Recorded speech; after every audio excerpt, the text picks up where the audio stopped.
February 22nd, Psychology Today article entitled, Leader Humility Facilitates Innovative Behavior, makes a bold claim. Humble leaders create more innovative teams. Hello and welcome to the 10 Commandments of Leadership podcast. Here we educate, equip, and empower emerging leaders with God-thought leadership. And we present current events and newsmakers in the light of best practices from the Bible. Again, according to Psychology Today's article, Leader Humility Facilitates Innovative Behavior, it states that humble leaders create more innovative teams. Not louder leaders, not flashier leaders, not more charismatic leaders, but humble ones. The research shows that when leaders openly admit limitations, invite feedback, and genuinely value their team's strengths, two things ignite inside their employees: felt responsibility for constructive change and work meaningfulness. In plain language, people stop just doing their jobs, they start owning the outcome.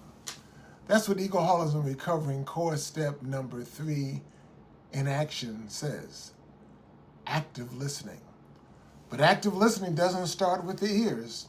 It starts with ego management.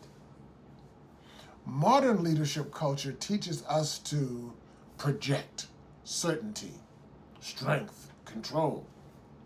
Yet, as author D. Stuart Briscoe observed, the 5 hardest things for many modern men to say are, I'm going to write these down. I don't know. I was wrong. I need help. I'm afraid. I'm sorry. I don't know. I was wrong. I need help. I'm afraid. I'm sorry. Scripture confronts this directly. When Moses told God he didn't have answers, God asked, Moses, what is that in thine hand? Exodus 4:2. A simple shepherd's rod became a God-empowered leadership tool. The same thing happens today.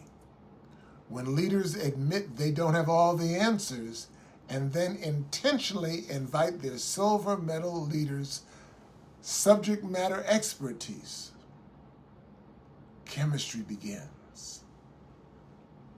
Ownership awakens. Solutions emerge.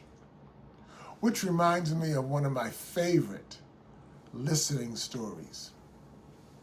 When Barbara Bush was campaigning alongside her husband, George Bush, she chose literacy as her signal cause, despite not knowing almost anything about it.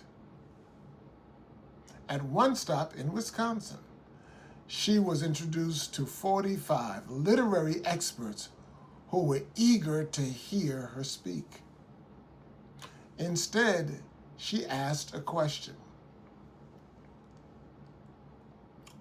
If you were married to the president and had a chance to make a real dent in illiteracy, what would you do? Needless to say, the room came alive.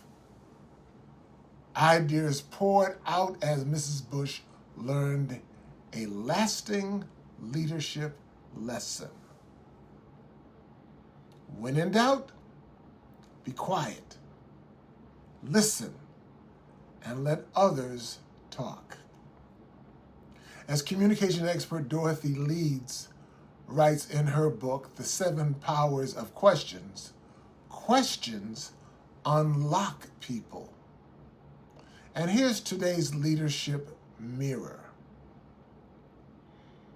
Are your people responsible merely for execution or for improvement? Humility doesn't lower authority, it multiplies impact. Innovation begins when leaders make space for others to shine. Thank you for joining us today for the 10 Commandments of Leadership podcast. We'll look to see you tomorrow. Bye-bye.